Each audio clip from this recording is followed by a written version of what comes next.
Welcome back, everybody, to the Confidence Covered by Humility podcast. I'm your host, James Mayhew, and this is the podcast where we get to talk about what it takes to lead our businesses, teams, and our homes with humble confidence. And we get to explore that from all these different angles. And today, the angle that we get to explore it from is through a guest. And my guest today, I'm just so excited for you to meet Bill if you haven't heard of him before, but there's a good chance that you have. His name is Bill Caskey, and Bill is a business-to-business coach, a sales coach, actually. And he's the author of the book, Same Game, New Rules, as well as the host of two excellent podcasts that I highly recommend that you go and check out today. The first is called the Advanced Selling Podcast, and then he has his own namesake podcast, the Bill Caskey Podcast. Now, I really have enjoyed listening to both of these because one of the things that's different about Bill is that he goes beyond just the tactics, which I hear a lot in podcasts, but he dives into things like mindset, personal brand, and the strategy behind it. And so as I was researching Bill, and we'll talk maybe about the story of how we got introduced here in a moment, but as I was doing the research with Bill on his website, in his own words, he says he went from hating sales and thinking about getting out of it to today where he's helped thousands of people around the world master the art of sales. So, Bill, we're going to get into that too, and I'm just thrilled to talk with you today. Thanks for being on the show. James, thank you for the invitation, and I want to compliment you. I ran across you as a reference from a friend, and I just liked your vibe and liked some of the interviews you did, so I hope I can meet up.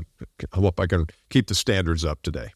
Oh, I have no doubt. And just I'll give a quick shout out to that person because I know she is a regular listener. Her name is Angela Pumo. Angela, you're awesome. Thanks for making this connection. You're a super connector. So she is. Yeah. She should do a course on connection.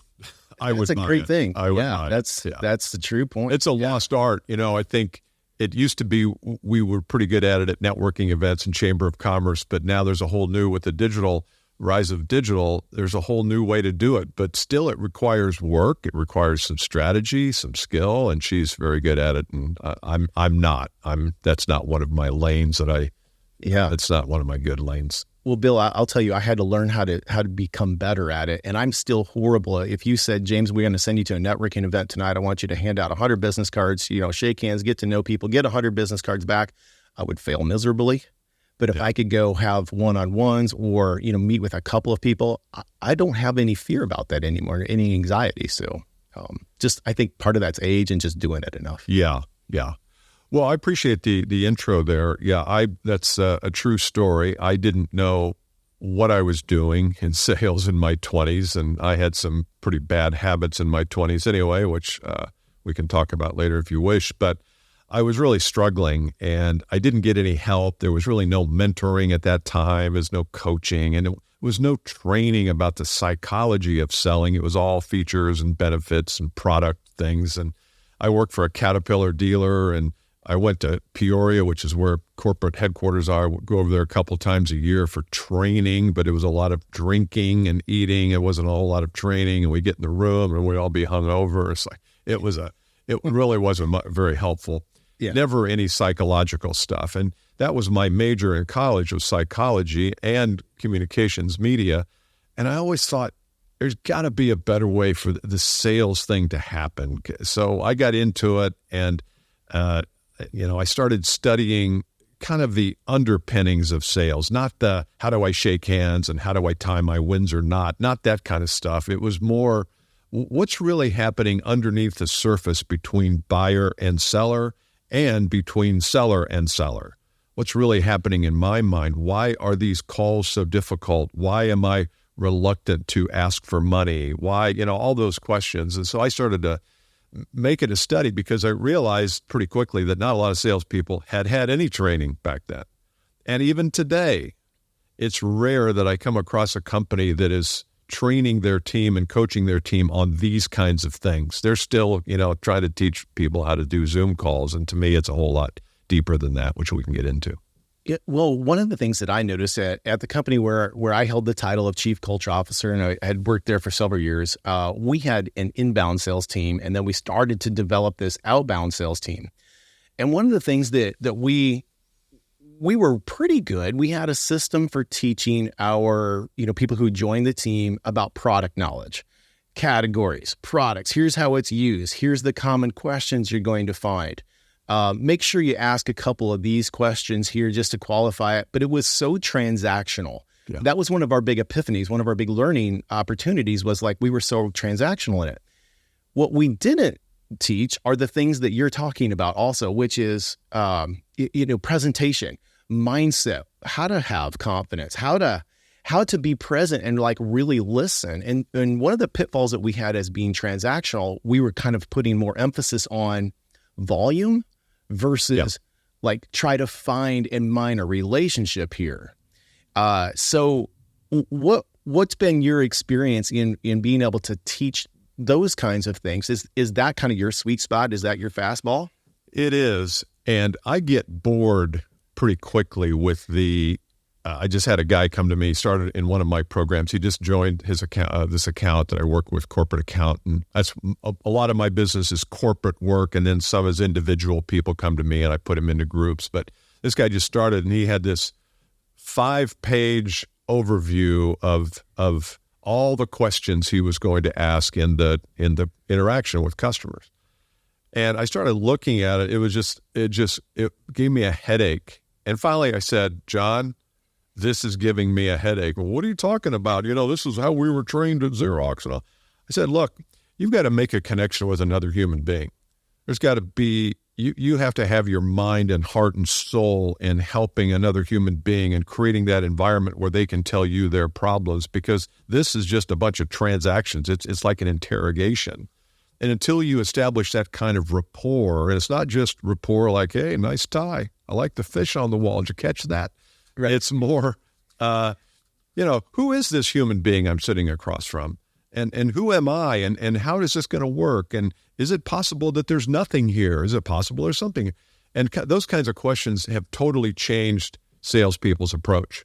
And you can throw away the 5-page thing. You still have to keep the questions. You need to know what to ask. But I think selling is a whole lot deeper game than what we've all given credit for. And I think there's a lot of trainers out there who are misleading people, thinking that it's all about the close. It's all about it's all about the juice and how many calls you're making and how many pitches and presentations. And I'm thinking, is that the way people want to be sold to? Is that really, if they knew what to say, and they do know what the salesperson is doing, but is that really going to help you close more sales?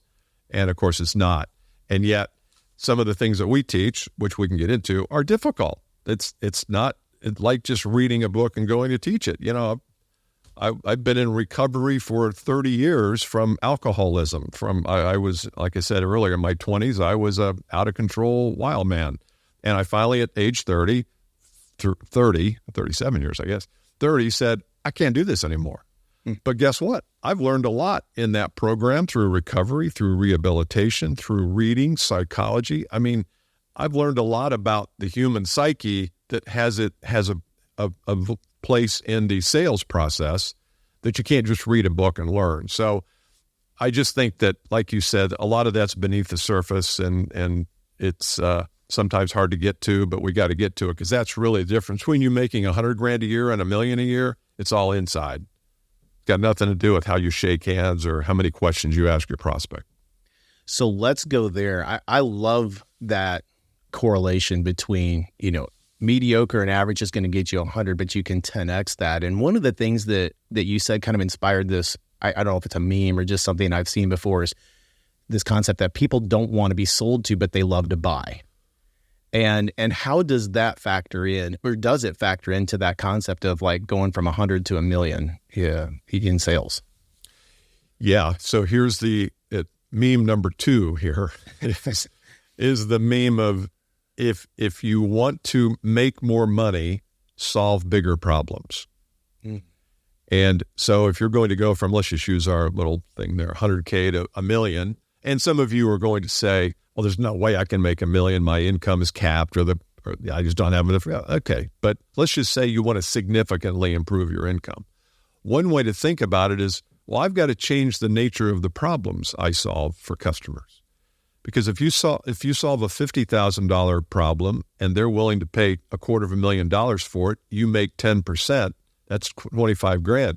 You solve $1 million problem and they pay $5 for it, you've just quadrupled, quintupled your income. And I know that those numbers don't match every member of your audience, but just think about, if I want to make more money, I've got to solve bigger problems. The nature of the problems I solve may be bigger. They may be bigger companies, but not necessarily. Sometimes I feel like we think, well, if we want to make more money, we've got to call on larger businesses. No, you have to be better at finding the economic problems at small businesses. And if you're good at that, you will get paid more because they will pay more for your solution because they know the value of it because you've helped them identify what's the economic impact of doing nothing. So how does either confidence or humility or that combination that I like to talk about, obviously the name of the podcast, having confidence that's covered by humility, help you get there? Like, because it feels to me like you've got to increase maybe industry awareness. Like, you have to sort of be a student of your industry and student of your customer, right? Isn't that humility though? I mean, isn't there a little humility wrapped up in, you know what? I don't know everything. Maybe the way I've been doing this is not optimal. Maybe I go to training not so they can confirm everything I'm doing is right, but maybe I'll go to training and coaching to learn something new that I don't know. That's a whole lot of humility. I don't think it's possible for you to learn if you're not somewhat humble about, I don't know it all. And I'll yield to you on that because you're the expert on that. But it seems like there's just built-in humility with wanting to get better. Well, people who listen to this podcast frequently are going to hear me say, it's like, we know exactly what happens if we're overconfident. In other words, we don't have the humility component. We don't think we need to ask for help. We think we have it figured out. And that just kind of closes us off to that learning opportunity. And listen, I think you and I could probably sit here for the rest of the day and just swap stories about things that you thought you knew, or things that you learned that you needed to unlearn later. Isn't that, that's just so true. That's the human experience right there. It is. I mean, think about the 1950s. They used to run TV ads for cigarettes saying that they were healthy. They were actually helping your fitness and lungs. And, and people believed them. And now I think there was habitual addictions too, but we believed it. And we look back for 80 years, we say, God, were we dumb? No, we were just overwhelmed with media that gave us a message. So we were very moldable and shapeable. But I think we still are today with better messages, hopefully, than that. So when you go to, I do a lot of work around personal brand. And it's my belief that if you're in business-to-business sales today, that you need to build your personal brand. I'm not talking about having a logo and, photo shoot and stuff like that, but you need to be creating content. You need to be building a reputation online, not offline, but online, where people can reach out. You're doing that, James. I'm doing that. You have a show, you have a visibility online so that when people call you and want to work with you, they don't have to search, well, who is this dude? They've heard you, they've seen you, they've consumed you and experienced the digital you. And I think every salesperson should do that. And trying to get that done, and it's a 10-90 thing. You go into a group of 20 people, 2 of them are going to say, hell yeah, I'm on it. And one guy I had like a month ago, he started a podcast in 3 days. While everybody else is sitting around, well, I wonder what my album art should be and who would I interview? And he just started it. And he had 2 interviews. He's doing 1 a week. But that's the kind of person I love to work with is somebody who says, hey, let's give it a go, man. Let's try it. But if you're in that mode of, well, I wouldn't have the confidence. I've never done a podcast before. It's like, well, nobody has, James. I mean, you were a photography guy, but you'd never shot a video show before. You've never done at some point, you had to start. This makes me think of a quote that a very good friend of mine taught me. So his name is Rob, and Rob has been a very, very successful businessman. He's been an entrepreneur. He's now an adjunct professor at the University of Iowa. And he's just had this crazy career of all these experiences. And I brought him in to speak to a group of students in high school. I was just doing some volunteer work, and they had no idea who they had in front of them. And in fact, at times I think I kind of lose sight of, because Rob's now my friend, and I kind of lose sight of like, he's kind of a big deal. He would never admit that, right? But he said, you heard of the phrase, get comfortable with being uncomfortable. But he said, I think of it a little differently. He said, get comfortable with being unqualified.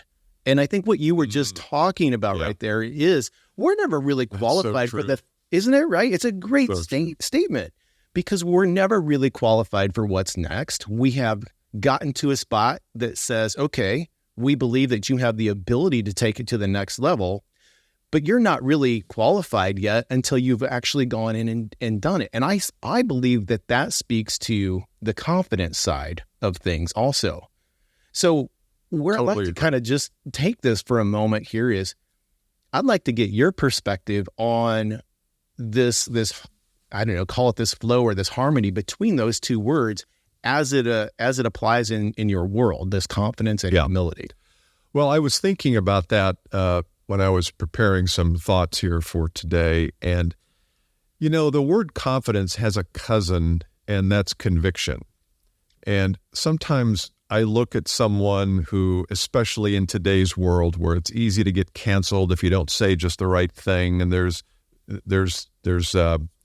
consequences for doing something that maybe is not in the orthodoxy, and you see it all the time. And sometimes I think, man, those people have a lot of confidence. And then I think, and I heard a guy talking about this, he said, maybe it's just they have a lot of conviction and they really believe in what their values are, and they really they have written it down and they've thought through it and they've written about it and they are just convinced that this is right. Doesn't mean it's right, but they have convictions, and I think sometimes that can masquerade as confidence. I'm interested to know what you think about that. I look at Robert F. Kennedy Jr. in the political landscape. You know what? When you hear him speak, he has a lot of confidence in his positions. I don't know if they're right or not. They may be, they may not be. This is not the judge of that. But he's done enough writing and research and study that when he makes a point, and has 7 sub-bullets and 3 sub-bullets under that. I mean, he's really a good communicator, other than the voice thing he has. But he has conviction. I don't know if he's got confidence. I presume he does. I think after a while, your convictions lead to that. But I'm wondering if you see that, if there a slight difference between conviction and confidence, or how do they relate? I am so happy that you brought that term up. It's not a term that I've talked about and a few years ago, I was thinking about, actually I had a shirt. It was a gift somebody gave me because I was posting about it, that I felt like conviction was, how did I say that? Courage plus belief or times belief. Like that's how I was defining it. It's like you have this courage and this belief, and that leads you to conviction. But I think you're so right that there is a fine line to walk on these things, because if I am convicted on something, I have been wrong before. Me too. Right? And it could be I'm talking about factually wrong about something, or I believed this was the best approach to do. And then you get really humbled by it because somebody shows you like the mistakes you're making because you didn't get the results you wanted, or they show you a better way and you're like, oh my, had I known that years ago, I could have been so much better. It could have been a contender. Yeah, right. Exactly. And so, I think about that. I hired a sales coach a few years ago because one of the hugest mistakes that I made as being in business for myself is not understanding and not fully applying and embracing this whole thing that I'm in sales. Mm-hmm. I've never had an official sales role before where I had a book of business and a quota to hit and somebody held me accountable to it. However, I've owned a number of my own businesses before, and I just never made that connection until a few years ago because my checkbook was reflecting it. My bank account was reflecting the things I didn't know. So what I didn't know was hurting me. All right? I mean, that whole cliche we talk about is what you don't know won't hurt you, whatever. That's BS. That's not true. It does hurt you. Yes, it does. And so having a system, having somebody, to pour into you and tell you like, hey, here's the shortcut. That to me is how I see the difference. It's kind of like, what was the saying that it was a Yogi Bear? A lot of things attributed to Yogi Bear that you probably never said, but it's not what we know. It's what we think we know that just ain't so. Yeah. That's our problem. And so we think we know this, but do we? And who taught us this? Was it our grandparent, an uncle, a failing first sales manager? Who taught us that this was the right way to sell in this case? And I find that most people were not taught by winners. They were taught by people who came up in the 50s and 60s, and they passed that knowledge down, and And people today are selling the exact same way that your grandfather sold. They would never admit it, but some of the words and the language and the manipulation and the clever, kind of the get you, the gotcha statements. And I think, oh my God, we've got a whole generation of people to retrain because it's just passed on knowledge. I don't know what's it called, epidemiology. I don't know. It's just passed on from generation to generation. Here we wake up today and we think we're really clever, but when we shoot a video, we're saying the exact same thing our grandfather would have said. And is that really where we are today? So I'm not sure the formula, the equation, belief and courage equals conviction. To me, belief and conviction are like the same side of the equation. Yeah. And then the courage to express those equals perceived confidence. Yeah. So like I believe right now that every salesperson need to be producing content. Everyone need to be doing something on LinkedIn or YouTube or something. And I have so much conviction of that because I've seen it work. I've seen how it changes people. I've seen how it changes their income. But so I'm out there harping on this message every day, but until someone does it and tries it, it'll always be me versus them. It'll always be me trying to, here's Caskey again, trying to get me to build my personal brand. I mean, how many times can I tell him that I don't want to do that? And then I think, well, here's a guy who's done it, and I just posted something the other day. A guy retired, a multimillionaire. Why? Because he started a podcast because I told him to start a podcast 10 years ago. He started it. He grew it. His company got bought. This massive company heard his podcast and wanted to buy. They had 1,700 locations. I mean, it just went like that. And then there's some people say, I don't really want to start a podcast. And I'm not saying that the podcast is the thing, but it's the idea that you will take something that you're not qualified to do, which I love that quote, and try it and become qualified and get good at it. And then you look back and say, man, I wish I'd have done that 10 years ago when podcasting began. Okay, now I'm rambling.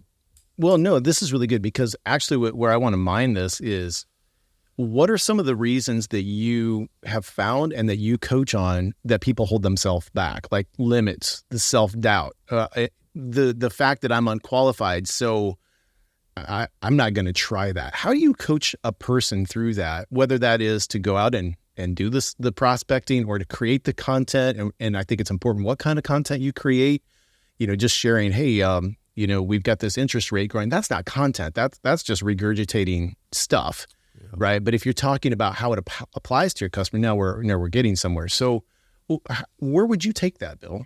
So your question is how do I instruct that?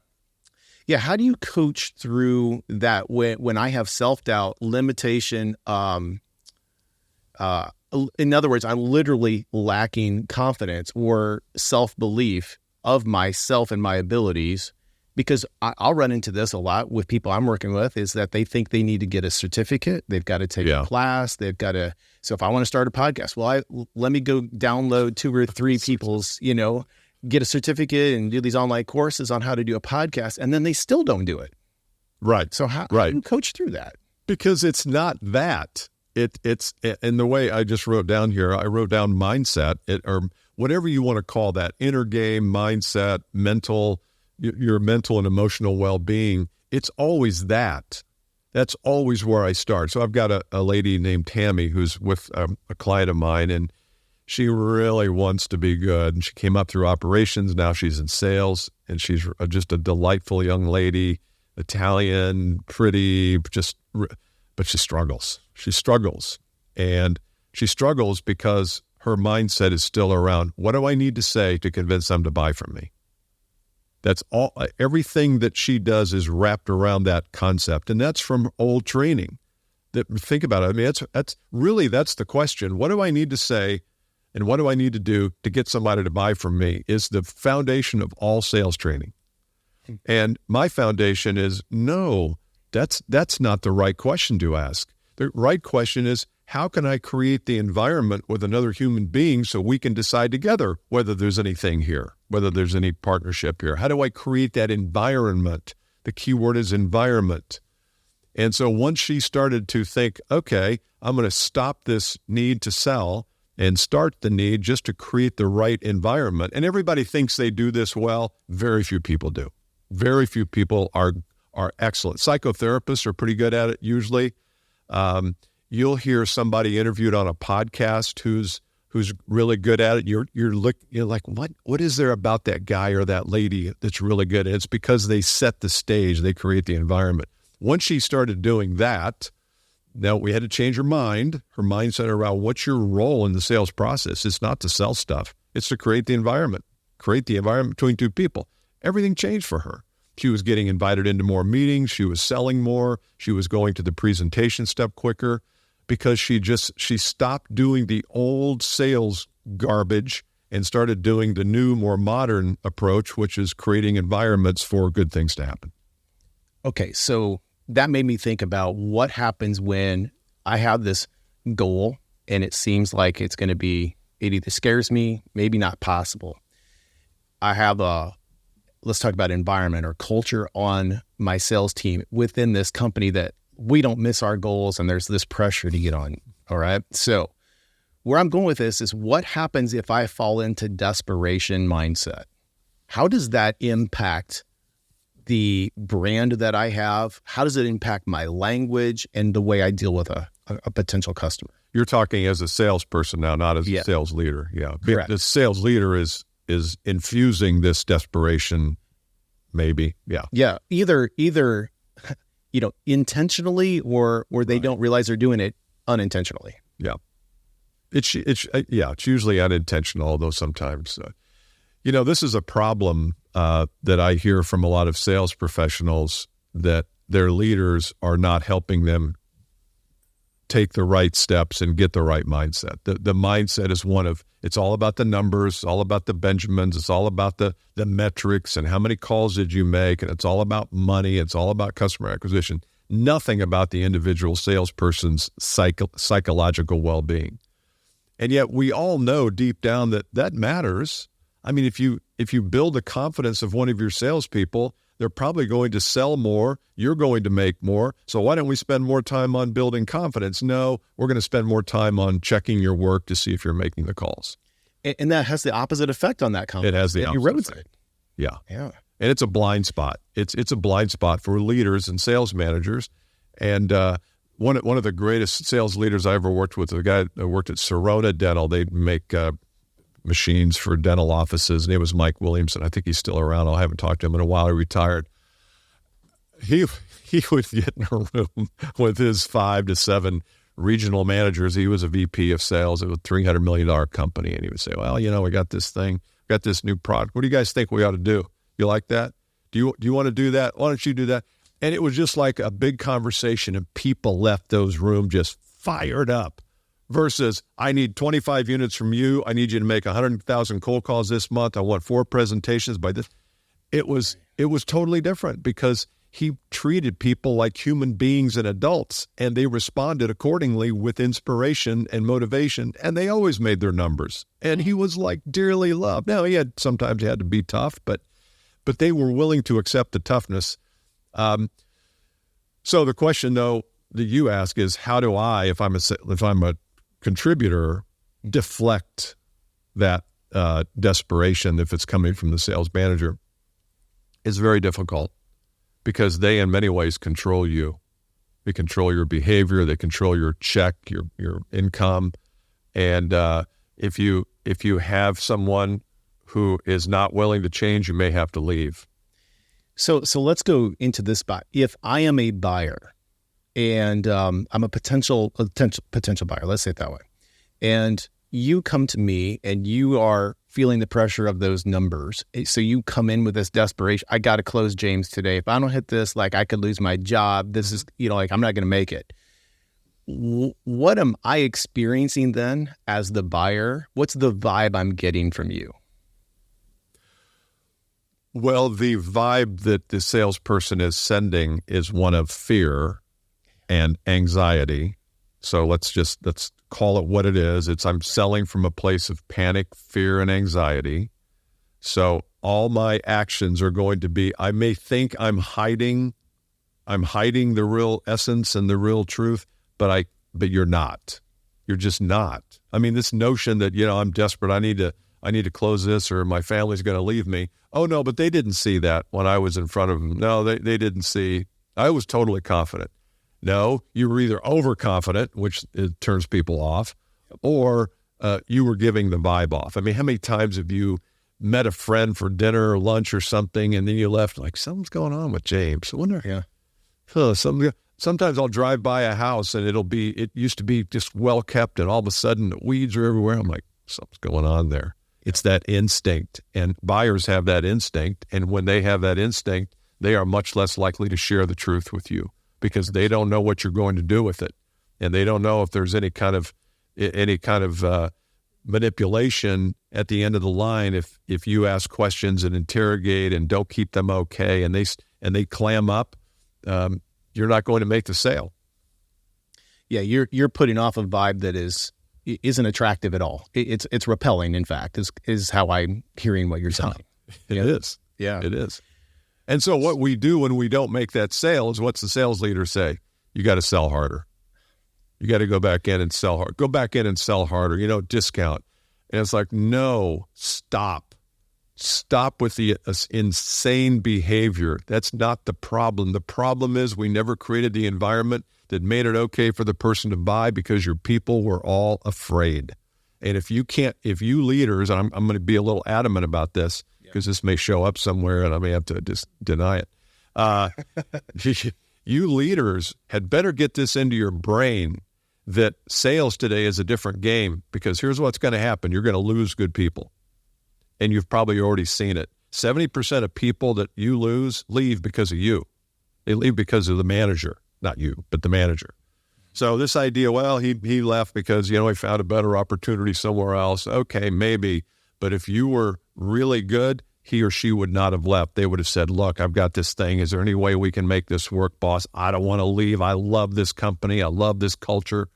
But you're not getting that call. You're getting the call that says, I'm out.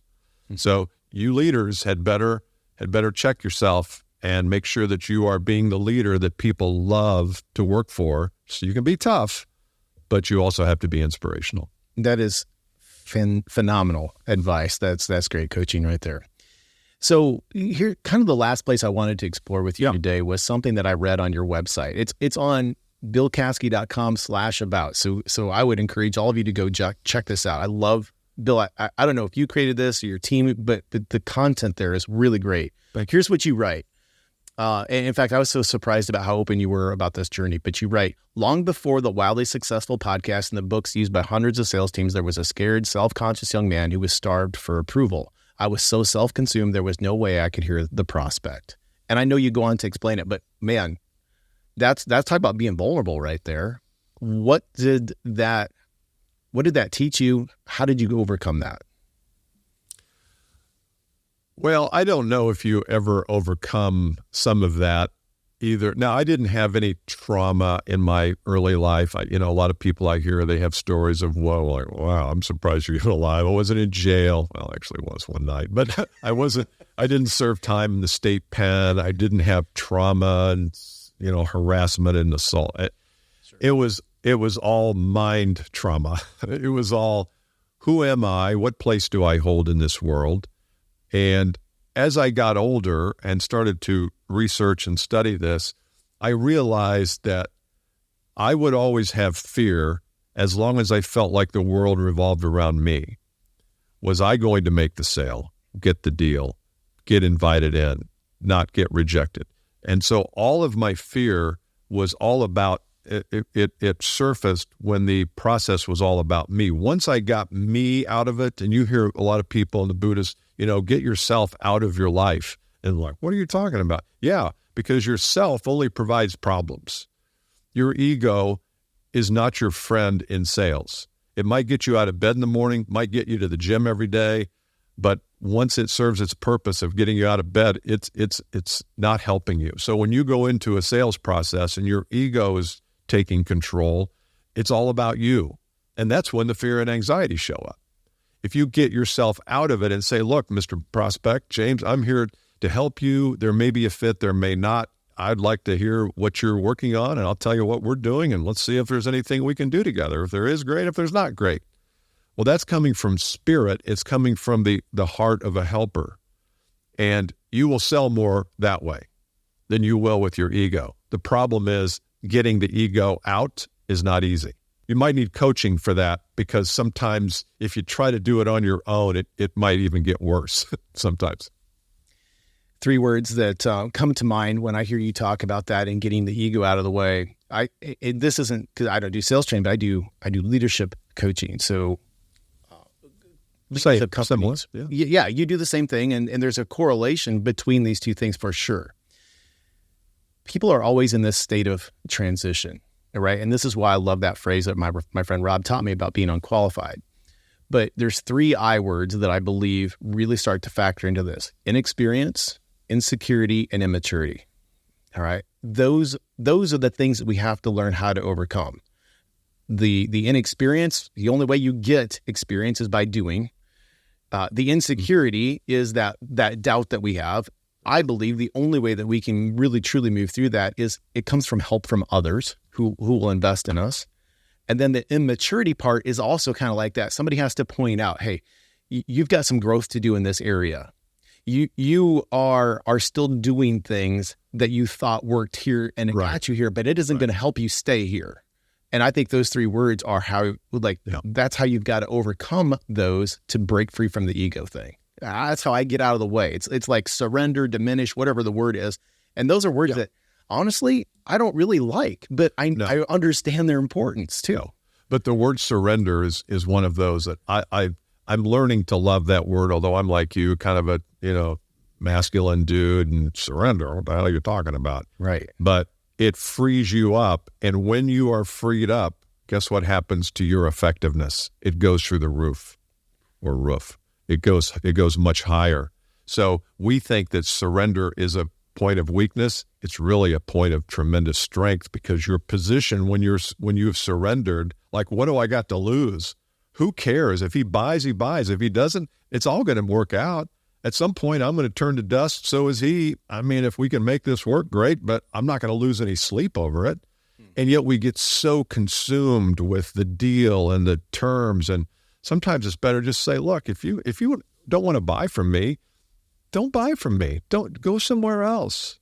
And that surrender causes people to stop in their tracks and say, wait a minute, why is he telling me to go somewhere else? What am I missing here? You're not doing it for that reason, but that sometimes is the outcome. But surrender gives you the power and freedom to do what you need to do anyway. But when you're attached to the deal, you can't do what you need to do. You're too emotionally enslaved with it.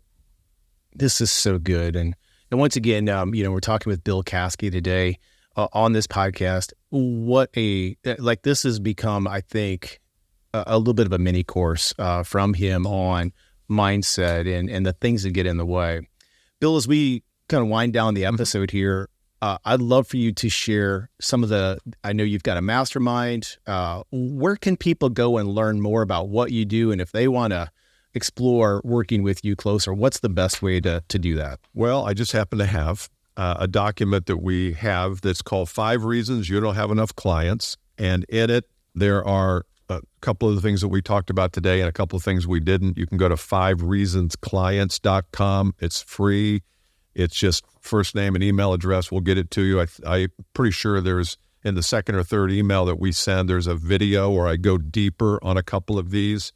So 5reasonsclients.com. You can also Google me, go to billcaskey.com. There's plenty of ways that you can access the podcast and the YouTube videos and things like that. But I appreciate you having me on, James. This has been, I like your vibe, and I think you are a good interviewer because you allow the conversation to kind of enrich itself as you ask. And so I appreciate you. Well, thank you. I appreciate you. You've been, I spoke with you earlier in the week or late last week, and you helped me, figure something out. I was just truly grateful. So you're a man that has the integrity. You walk the talk that you have. So thank you. Well, thanks again, Bill, for being here. And we have to maybe think about doing this again. Do I get a set of kitchen knives or something for my appearance? We'll work on something like that. Well, thanks again, everybody, for joining in, and we look forward to seeing you again on the next episode of Confidence Covered by Humility.